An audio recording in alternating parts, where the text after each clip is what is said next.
un gouvernement d'union nationale parce que les grandes figures ne sont pas présentes. Mais la question que j'aimerais vous poser, et bien sûr je ne vais pas vous répondre par une question, mais à quoi est-ce que tous ces leaders politiques sont différents de vous, peuple congolais? Parce que nous sommes en train de nous sous-estimer. Est-ce que le pays appartient uniquement à ces leaders politiques-là?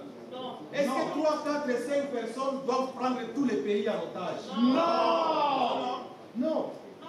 À quoi est-ce que ce leader il est spécial plus que vous? Et c'est comme ça que le pays est en train de disparaître, à se diverger. Et donc si on commence à se diverger, les actions se diffèrent également. Et ça va créer des problèmes. Et c'est comme ça que ça a créé des problèmes. On est arrivé là où on est aujourd'hui. J'ai été exclu. Parce que tout simplement, mes idéaux maintenant divergent de celles d'ensemble. Et ce n'est pas mauvais. Peut-être que c'est ensemble qui va bénéficier de l'appui du peuple congolais. Tant mieux. Si c'est moi, tant mieux. Parce que notre dénominateur commun, c'est la RDC. C'est notre République qui doit gagner. Toujours les jeunes abonnés.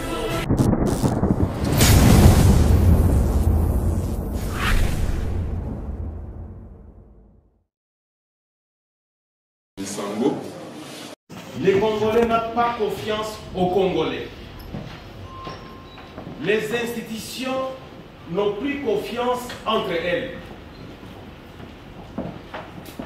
Il est vrai que la crise politique que nous sommes en train de vivre au Congo, elle est devenue vraiment profonde. Et la crise se voit même au niveau des différentes institutions. Et quand les institutions ne sont pas bien gérées, quand les institutions ne sont plus en mesure de suivre la loi portant leur fonctionnement, c'est le chaos total. Et la particularité est que la crise, elle est profonde au sein de la classe politique. La majorité elle-même abrite les conflits à son sein. L'opposition est en conflit avec elle-même. La majorité a conflit avec l'opposition, l'opposition a conflit avec la majorité. Et la conséquence est que le pays est en train de disparaître. Avec toutes les conséquences que vous êtes en train de vivre ces derniers jours. Je ne voudrais même pas rappeler qu'aujourd'hui, la RDC, c'est un pays qui est livré au monde entier comme un terrain de promenade, où les gens peuvent entrer et sortir comme ils veulent. C'est ici le moment de déplorer cette agression que nous sommes en train de vivre à l'est de la RDC par le Rwanda, mais aussi toutes ces forces étrangères qui existent en RDC, en dehors de Rwanda, qui a agressé les pays. Il n'est pas normal dans un État souverain comme la RDC qui ait toutes ces forces, tous ces pays qui puissent exister et exercer leur influence. Vous savez qu'il y a les opérations conjointes Ouganda et FARDC. L'Ouganda, c'est un autre pays. Quand vous prenez la MONUSCO, qui a fait plus de 25 ans sans aucun bilan aujourd'hui, qui abrite le monde entier à son sein, parce que ce sont les Nations Unies. Quand vous prenez les alliés du gouvernement, et vous prenez les alliés de toutes ces forces qui opèrent en RDC, franchement, ça fait la honte. La RDC devient la terre de désespoir. À l'Est, tous les jours, il y a des gens qui meurent. Inutile qu'on puisse vous les rappeler que la rébellion fait rage, avec l'agression, les groupes armés. Du côté ouest, vous connaissez qu'il y a des situations avec les Mobondo. Et quand vous voyez le plus grand mal qui tue et que le peuple congolais ne sait pas, c'est la famine. Le peuple congolais est affamé et tous les jours, les gens meurent d'une façon isolée, mais personne ne sait comptabiliser ces nombres, tout simplement parce que le peuple n'a plus rien à manger. En dehors de tout cela, trouvez qu'aujourd'hui la RDC, c'est un pays où il n'y a plus de routes. Un pays où il n'y a plus aucune politique de la santé. Un pays où il n'y a plus une politique éducationnelle. Un pays où la gouvernance est chaotique avec tous les résultats que nous savons aujourd'hui, que ce soit dans la ville de Kinshasa et dans toutes les provinces. Mesdames et messieurs de la presse, la situation est grave. En dehors de tous les maux que nous vivons dans notre pays, vient encore de s'ajouter la catastrophe naturelle. Nous sommes avec vous à Kinshasa. Vous savez que ces 2 dernières semaines, nous avons vécu les pires cauchemars au sein de la population. Il est donc temps que la population réfléchisse, que les dirigeants réfléchissent sur ce qu'il faut faire afin que nous puissions sortir de cet état que nous sommes en train de déplorer tous. Nous avons apprécié le processus de Nairobi. Nous avons apprécié le processus de Luanda. Nous avons apprécié l'initiative de la CENCO et de l'ECC. Et enfin, nous avons aussi apprécié l'appel du chef de l'État pour l'unité et la cohésion nationale à travers la consultation que le conseiller spécial chargé de sécurité a organisée. Mais dans tous ces processus, dans toutes ces initiatives, les peuples restent orphelins. Tous ces processus tardent à pondre de bons résultats qui permettront à ce que la population se retrouve. Nous sommes donc face à une population qui est dans le désespoir total, une population aujourd'hui qui est abandonnée, qui est devenue aigrie, qui n'a confiance à personne pratiquement. C'est le temps pour nous, en tant qu'hommes politiques, de réfléchir profondément. Est-ce que nous servons ce peuple? Que nous soyons de la majorité, nous soyons au pouvoir. Est-ce que nous avons servi ce peuple? Que nous soyons de l'opposition, est-ce que nous avons servi ce peuple? Ou c'est plus nos intérêts qui passent en premier, en priorité? Et il est vrai aujourd'hui que la classe politique que nous sommes en train de vivre au Congo n'a pas produit des résultats depuis 1960, depuis l'indépendance. Aucun résultat. Parce que si nous prenons les indicateurs, la RDC s'est enfoncée plus que ce que nous avions dans les années 60. Ça veut dire tout simplement la classe politique, elle a échoué. Elle a échoué complètement. Il est donc temps que d'autres personnes, que d'autres acteurs, que les politiciens qui sont encore là, qu'ils réfléchissent comment on peut faire les choses autrement. Et c'est là où nous sommes en train de décrier toutes ces caprices politiques, toutes ces politiques grossières où les gens veulent se rétracter. Ils se justifient au nom du peuple, mais en fait, ils ont leurs intérêts. Et le peuple aussi a sa part de responsabilité dans ce que nous vivons. Le peuple observe, mais le peuple n'agit pas. Nous appelons donc aujourd'hui tous les dignitaires, les hauts dignitaires de l'État, à se mettre au service de la population.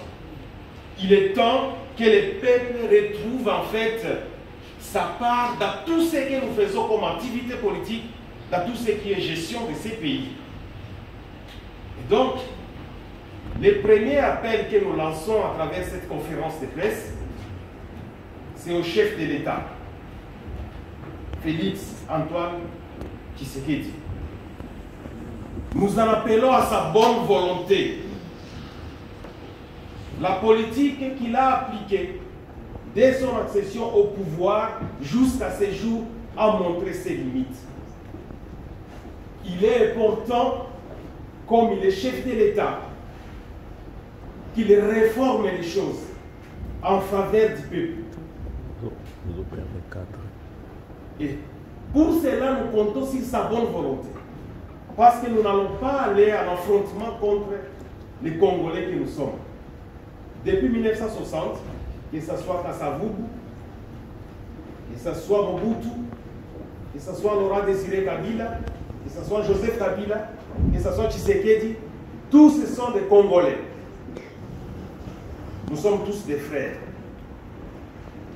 Ce que nous devons privilégier, c'est notre intérêt commun, c'est la République démocratique du Congo. Il est important donc que les chefs de l'État réfléchissent sur sa politique qui n'a pas produit des résultats pour que les choses aillent autrement. Il est important aussi à l'opposition, moi j'ai été opposant depuis 2018, de ne pas toujours crier dans les médias, de ne pas toujours condamner ce qui se passe, mais de prêter aussi main forte pour que la gestion des affaires, pour que la gestion de l'État produise un effet positif pour cette population. Nous disons donc que l'opposition doit être constructive, doit être républicaine en faveur du peuple. Nous devons bannir avec cette façon de mettre la haine, de s'aimer la haine dans la politique. Parce que ce que nous vivons en RDC, c'est comme si nous sommes des ennemis entre nous. Et pourtant, nous sommes des frères. Nous devons apporter des solutions à ceux qui gèrent. Et ceux qui gèrent doivent aussi apporter des solutions à ceux qui sont en dehors de la gestion.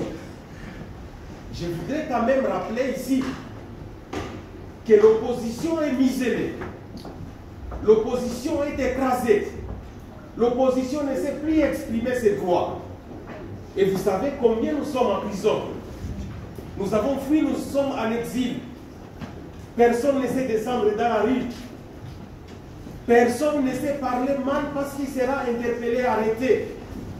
Et pourtant, un pouvoir sans opposition dans un régime de démocratie, c'est un pouvoir qui ne vaut pas la peine. Ça sera un pouvoir déséquilibré, un pouvoir qui ne profite pas à la population. Et donc, il est important que les pouvoirs en place et que l'opposition collaborent, travaillent ensemble.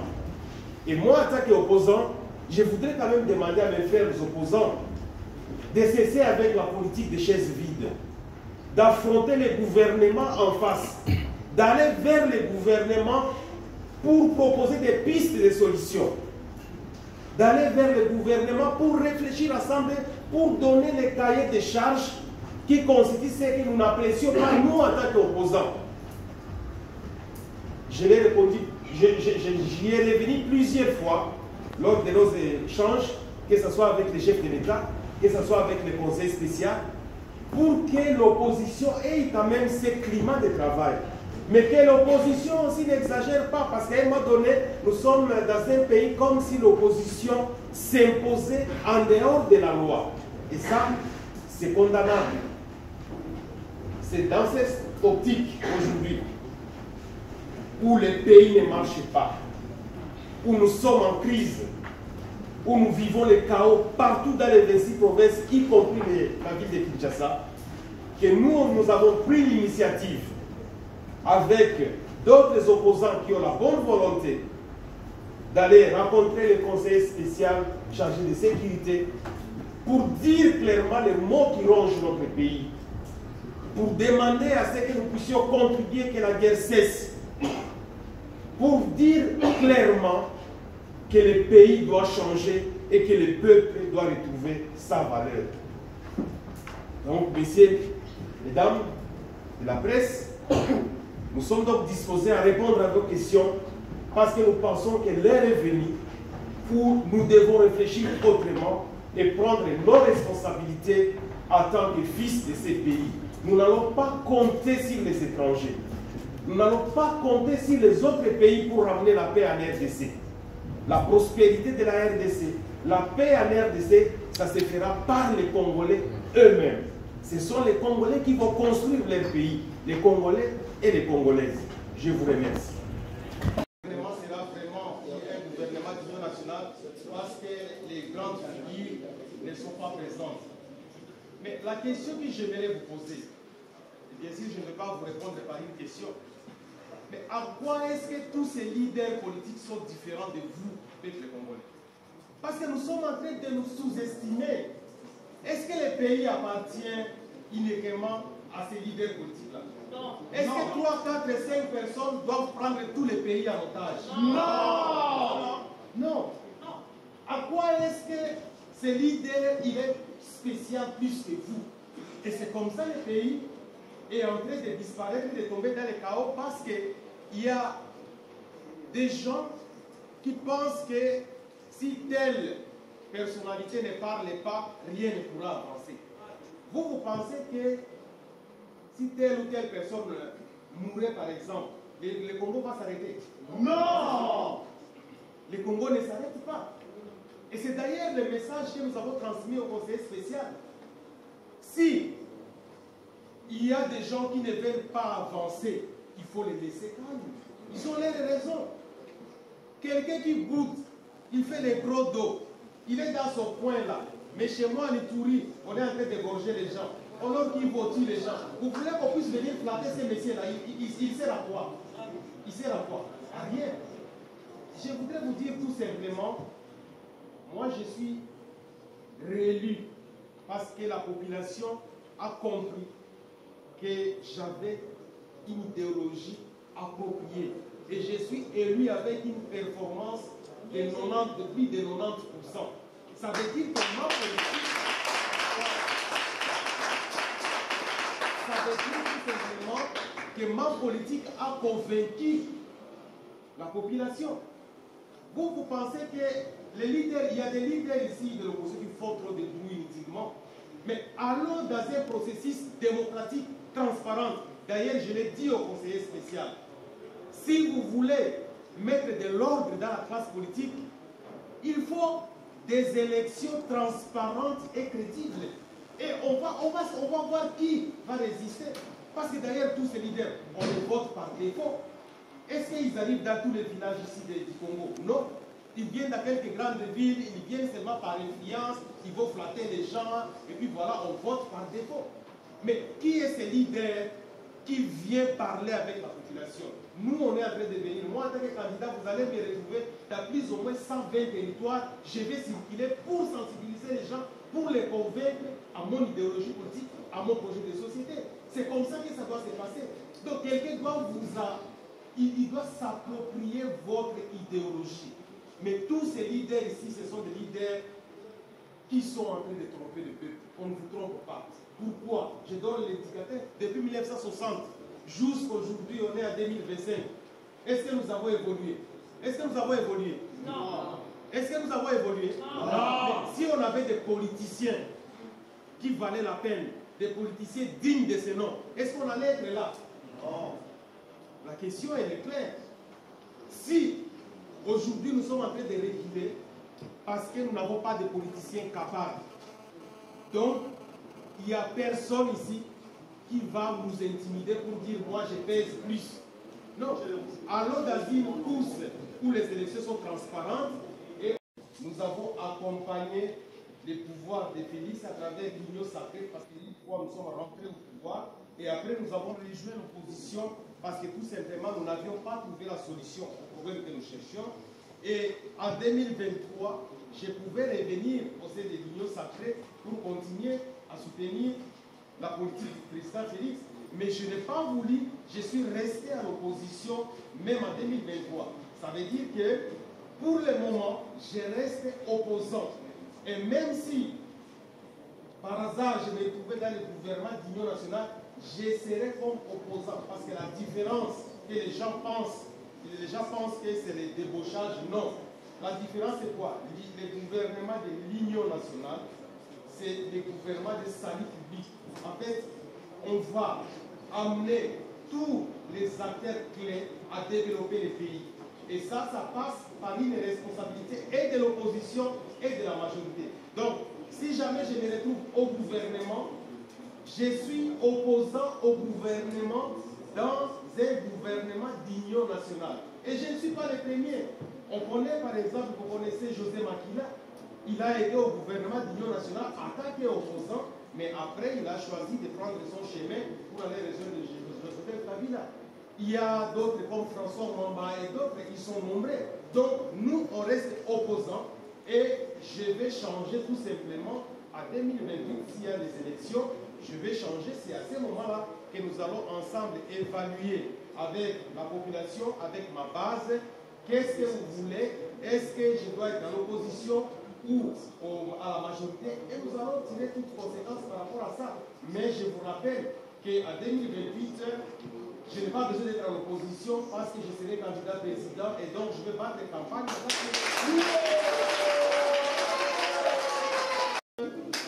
L'opposition républicaine qui profite à l'État congolais, qui profite au peuple congolais. Parce que d'ailleurs, cette opposition que nous avons aujourd'hui, le peuple n'a plus confiance à cette opposition.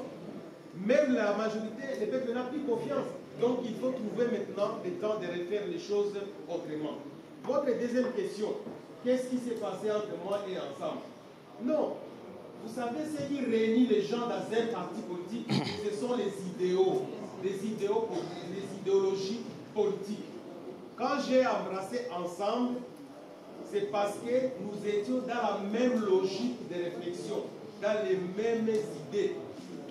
Mais étant dans ensemble, il y a des idéaux qui commencent à se diverger. Et donc si on commence à se diverger, les actions se diffèrent également. Et ça va créer des problèmes. Et c'est comme ça que ça a créé des problèmes. On est arrivé là où on est aujourd'hui. J'ai été exclu. Parce que tout simplement, mes idéaux maintenant divergent de celles d'ensemble. Et ce n'est pas mauvais. Peut-être que c'est ensemble qui va bénéficier de l'appui du peuple congolais. Tant mieux. Si c'est moi, tant mieux. Parce que notre dénominateur commun, c'est la RDC. C'est notre République qui doit gagner.